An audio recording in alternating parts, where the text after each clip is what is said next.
Pe kole toka fia e nofo me mamao o whakaamu-amu mo whainga ke kakumai ki poi ma tapuna o le mauri whakristeano maoki. Kua wasa katoa mo le nofo i futuna nei o le kautase o le alofa me Kaltonia le tak tonu maunga te au maria masanga. E kua fetu uono taru le saele mo le whakatu o le kautase le nei. Tia la tonga o i ta fito ki le tokoi ki whainga ta ia e whilawe mo ni iki i pot whenua e la tau whaiwhanonga ki ai. Na la tau au mo ne la tau mori nga mauinga ai a whaasingane a furi aonga ki le whai misa na whakau ki lulu i whalani. E matou whaiwhangona i te taulua whe mātahi ki Fatima. Ko te kumi mauri pe ma te whaa ki o te unga aue. Pea ko ia ani ko matou toi whaiwhangona mai ai ki heni he kotona uhinga. Ne mahino ki a matou whakakaukau. Ne e hau i sangato Petero Sanere o puru hiai o te tau motu. Ke tau mau i a te manawa o whapea ma te anga maru.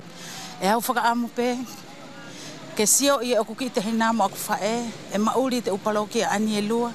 E te uwhenua ani e lua ko uvea mo futuna. Nā e wheala ke na tau muri i a te mauri ani kua mataua wahi.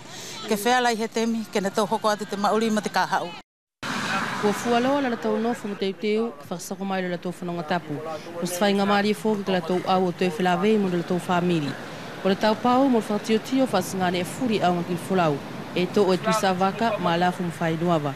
O muri ki lon whakatutu e stau mo kauariki. Te koleanga masani o whakolo koria e tau pau ia whanonga tapu e ka kumai ke sangato Petero Sanere. O le asa pauru tuptasi e toi liri wailoa al fulau le nei Kaltonia.